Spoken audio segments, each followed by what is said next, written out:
Harry's wife. From Palace to Indianapolis. A cautionary tale.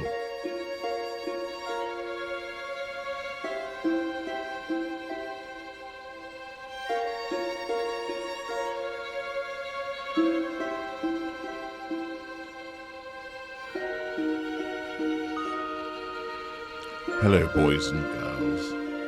I'm your storyteller, H.G. Tudor, the Ultra.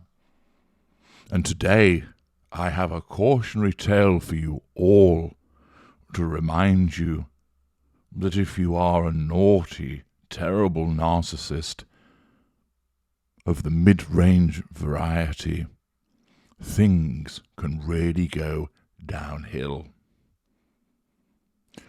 Once upon a time, there was a quarter-black young girl who came from difficult circumstances. She was made to eat at Sizzler, or a TV dinner watching Jeopardy, or given sushi rolls, or dining in fancy restaurants, or eating at a Korean spa whilst naked and eating noodles, or hanging out on the set of Married with Children, dependent upon which story needed to be told. And this little girl always dreamed of being a princess, even though she didn't know what a royal family was, and had never been near Buckingham Palace, and had never watched the royal wedding between Charles and Diana, and never had any pictures of any of the people in the royal family ever, and didn't know what Google was. She tried to be an actress, which was quite ironic, because the way that she had been forged was to become an actress in everything that she did. But unfortunately, when she chose it as her profession, she wasn't particularly good at it. And sadly for her, the door was slammed in her face again and again and again, until one day Daddy Dearest and her former husband, Trevity Trev, helped her get some parts in TV and film, underpinning the fact that she was indeed a strong, independent feminist. But it wasn't enough, boys and girls. So, powered by her narcissism, she got on a yacht and sailed across the sea and met a prince. No, not that one. This one. And thus, with lashings of spicy poontang and false compassion, and pretending to be his dead mum, in a blink of an eye, she was married, and chose to have a £32 million spectacle foisted on her, where she never chose anything at all because she actually got married 3 days earlier. And she received millions of pounds of ill-fitting clothing, a staff of 14 to help her integrate into the most famous royal family in the world. She was given the assistance of an old hand, Sophie, Countess of Wessex, her own security detail, her own staff to assist with the running of an office in conjunction with her brother and sister-in-law. She was given a warm welcome by the British people, keen to see the monarchy modernised by the addition of somebody that had a different background to the standard that would be found within the royal family. She was given every courtesy and advantage, which was a wonderful thing for someone who'd only ever had the audition door slammed in her face and only ever been able to eat Sizzler, TV dinners, sushi rolls, fancy restaurants, being on the set of Married with Children and eating noodles in a Korean spa whilst naked. She was given a refurbished property to live in, and a doting and dozy prince to trot around and do her every bidding. She had access to platforms, prominence, status and wealth. She could attend royal tours around the globe and be met by lots of people waving flags and cheering her name. She could attend state banquets, dressing up like a fairy tale princess, and boring the arse of some poor bastard ambassador sat next to her. She could brandish patronages of charities and be just like her husband's dead mum.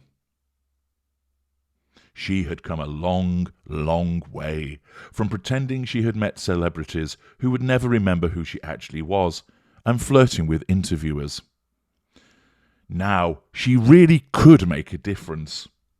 Now she wouldn't have to pretend that she was the one that changed Procter & Gamble's minds about an advertising campaign.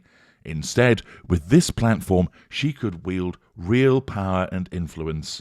And she could now, at long last, make a difference for all those downtrodden, oppressed, and disadvantaged women around the globe. And thus, she set to work immediately, for she wanted to hit the ground running by not bothering to understand the culture of the country that she had moved to, nor the way that the institution that she had gladly and willingly joined functioned. And instead, she bullied some staff, but vigorously denied doing so. Made a fellow Duchess cry, but then claimed that she was the one to be made to cry.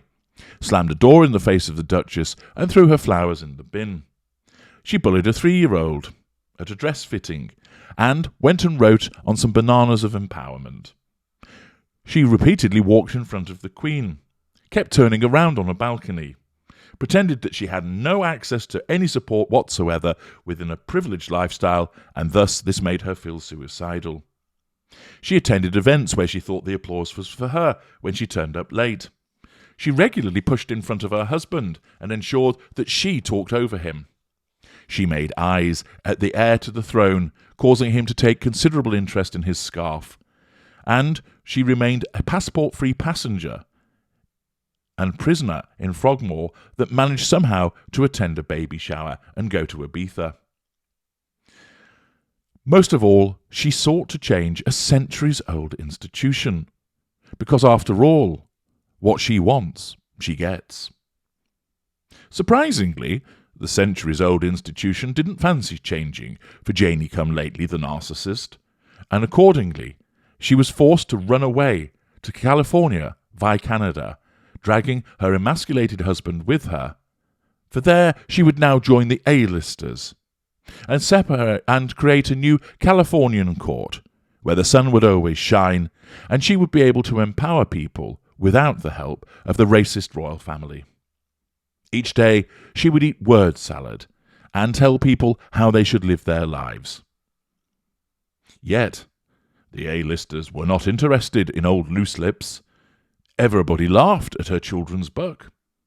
Her stylist grimaced as she went from Fridge by Valentino to Chairman Mao Goes to New York to the Bouncing Berry of Harlem and Overripe Burst Tomato Lady. Despite her best attempts at being an angel of mercy, stale sandwiches and being a ghoul in Uvalde, and handing out decrepit vegetables in New York, only brought more ridicule. She let off a bombshell with Oprah after a seagull had shat on her dress, and that rallied support amongst the brain dead, but only gave the rest of the world, led by Piers Morgan, the chance to uncover yet more of her lies. Her PR puff pieces spewed forth like a torrent of uncontrollable effluent, only to be undone by the works of Tom Barr and Valentine Lowe, and a raft of serious journalists then started to publish the reality of what she was. The world looked on, checking everything that she did and pointing out her inconsistencies because they were all haters. The world looked on, fact-checking her lies because they're all racists. And as her downward spiral increased, she then ostracized her family and that of her husband. She tried to steal the limelight by performing a hokey-cokey and banging on about a wreath concerning the death of Prince Philip. And even her magic trick, one tear, left eye, go, at Queen Elizabeth II's funeral came to nothing, as she was demolished by the shielding Sophie and cut the crap Catherine. And so, boys and girls, let this be a lesson to you all, that being the perpetual victim, telling lies, being a talent-free zone, and playing the ism cards, takes you to a dark and lonely place.